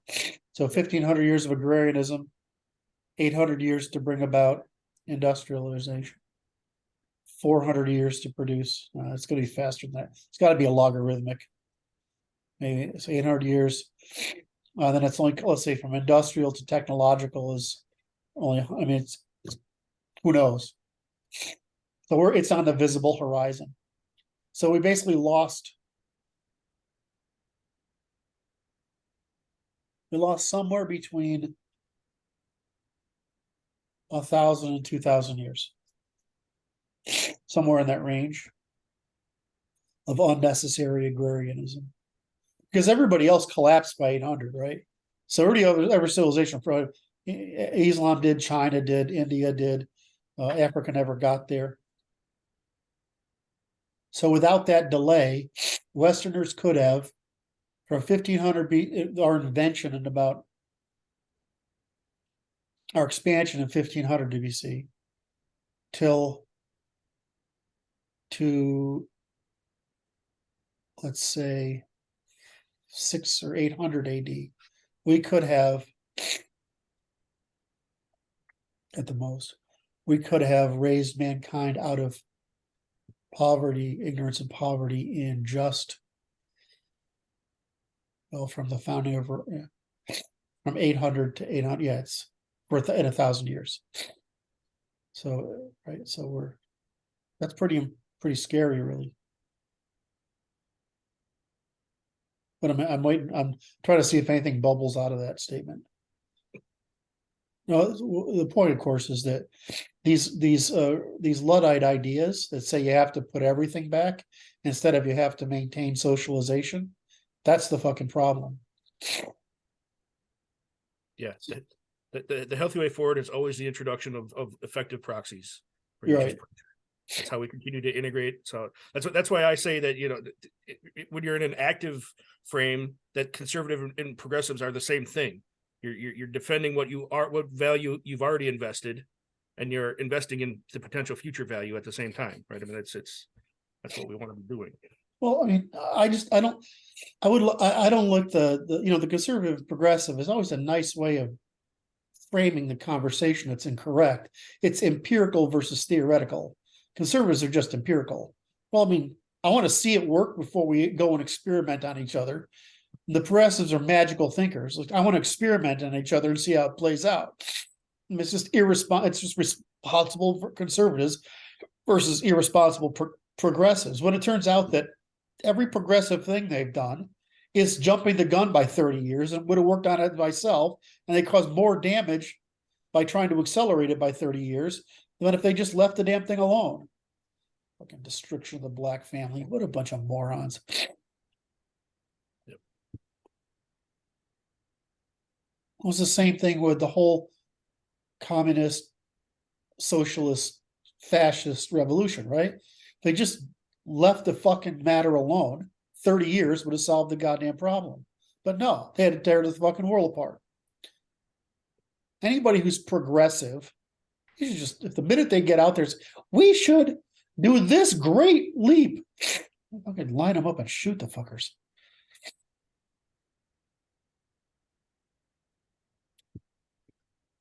The whole difference is to run a test. It's like this game of like we propose a very different model, but the guys who say, what is it, modern monetary theory and universal basic income, we've run tests. People run tests on that. It gets way the fuck out of hand immediately. There's no way it's going to work, but you got to get people thinking about it because they can't model an economy in their heads. And it's like what we all do. I'll change this variable and no other variables will change. I change this variable and these 16 variables over here change. Right? That's what happens, right? I think it worked in some Scandinavian countries where people actually wanted to work. Yes. Well, I mean, it's like I said, however, the Fukuyama question. Everybody wants to get to Denmark. Great. Go get an island, fill it with people from Denmark, right?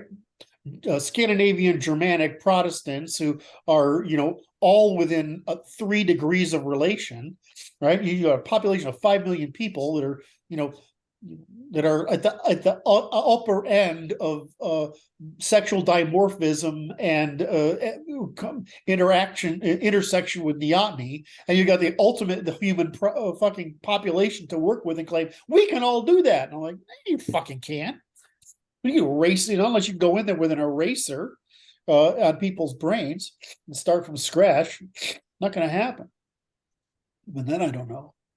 Of course, the fucking Swedes are going postal now. We brought 1,000,001 people in here and they fucking destroyed our country.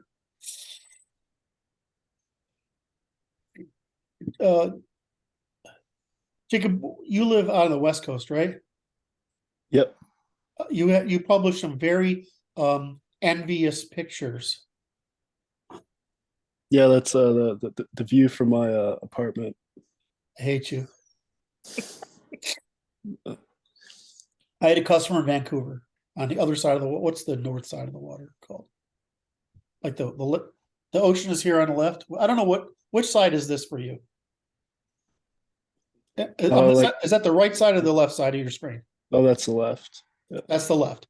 So there's the ocean here, and then the river goes this way, and Vancouver's on both sides, right? I think so. Right. Honestly. All right. Fucking guy. Okay. You're fucking Canadian. You're supposed to know these things, right? I mean, what the hell? Yeah. Anyway, so it comes in. So there's a North Shore and a South Shore, and there's a big bridge over it. So I used to drive up there and stay at a lovely little B&B during the week and then drive home. Mm. You can't fix every company, by the way. Curts think you can. You can't. Anyway, so went up there and I was like, damn, this is like this is pretty nice, you know, up here. But then it's like half of Hong Kong moved into Vancouver, and like the price of housing just went through the roof. But it is really beautiful looking up at the mountains. I really, the view in Vancouver is very beautiful. So anyway, I like Canada. I like the Northwest. They ruined Seattle now, though. We used to make fun of San Francisco for being a shithole, and now they made Seattle a shithole too, and I can't make fun of San Francisco anymore. All right, so did we cover this topic pretty? I think we did a good job on this topic. So we did Lindsay. Can't remember the first topic. We did Lindsay, and then we did the future. What was the first topic? I don't remember. All right, have we done our staff meeting now? Do we have anything else to cover? Any other great ideas? Can we make fun of each other for a while? Luke can't make fun of me though. He always wins. So Jacob, you having fun at these meetings? Yeah, I've taken a lot. You know, I haven't contributed a whole lot, but I think I've learned a lot. You know, Martin used to say the same thing. Doesn't work that way. Takes a while. Especially if you have me that can basically, I can fill the fucking air with nonsense for like 3 hours straight, so it's not a problem. Sometimes you gotta just jump in, whether you're already talking, just railroad over the top of them and just start saying stuff. I don't know. Do any of you guys have any experience with professional networking software? What do you mean networking? As in interacting with each other for mutual benefit? A little bit. Not computer networks, but with software that does. Our community needs to do more networking. So I'm been looking around at what's available. What can we leverage to get more networking type engagement? You know, when's the last time someone in our community recommended another business in our community to someone? We're not doing anything like that right now, and we need to do stuff like that. So. I don't. You know, how often do we get phone calls from somebody saying, "Hey, so and so told me to give you a call because you can do X, Y, Z." We should be doing that all the time, and we're not doing any of that because nobody in our community knows everybody's skill sets or what they're doing or what they have available. And so, I'm looking at. I've just been playing around and trying to find some software that might be able to help us do that, and I've not found anything good. So I was looking at if you guys have played with any of that at all. You know, you're talking about this might not make sense, but you really have there's a million social media sites. Yeah. You want a social media site that has profiles that are searchable. Yeah. Yep. That are profiles that we can turn into something useful in that regard. Correct. I don't care what your hobbies are, unless you're willing to engage with them, you know, as a solution provider. Is there anything you can create a sub? I mean, it's better to use a subgroup, you know. Is there a way to create a sub community?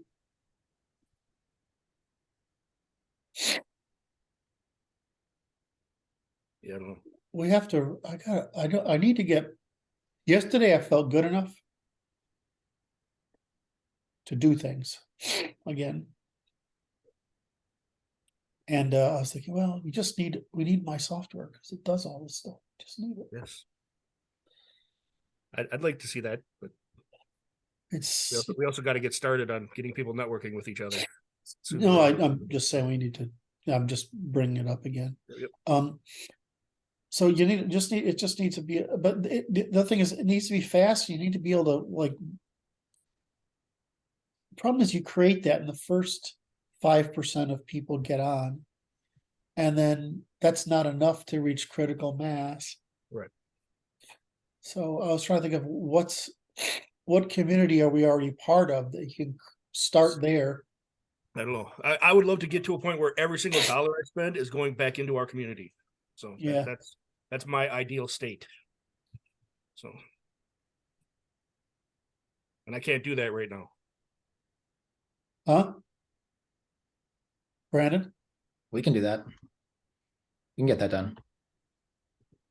That seems like an achievable solution. I mean, it's a suite of businesses that serve one another, and all we have to do is service the layer of care at first. I mean, make everyone stable, And they're already paying the money out, right? They pay it in services. So you're just replacing base or services.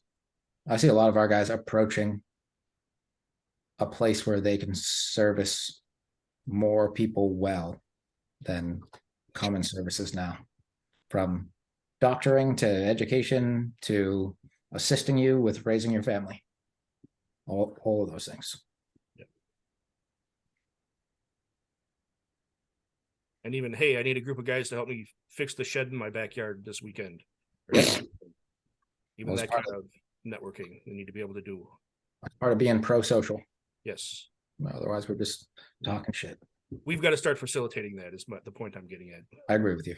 As a Yeah, focal point organization in the community, we need to start doing that. understood. Online networking is not social media, the focus. The good, the bad. LinkedIn. Meetup, no, that sucks. We don't have to solve it right now. I just wanted to ask. Oh, I just want to understand the problem well enough to be able to contribute to the conversation. Xing. Rise, Shaper.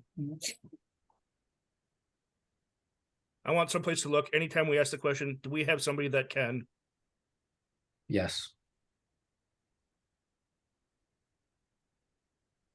And I want to share that place to look with all of our people.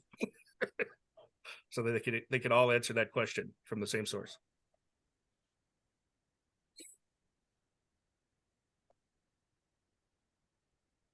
All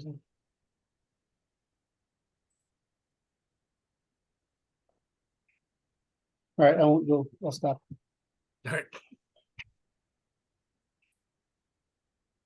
That's the other thing I had, the other question I had for the group here today. So It's just too bad we can't use it's like Facebook has most things, LinkedIn has most things. So those, it'd be better if we could create a community within one of those networks.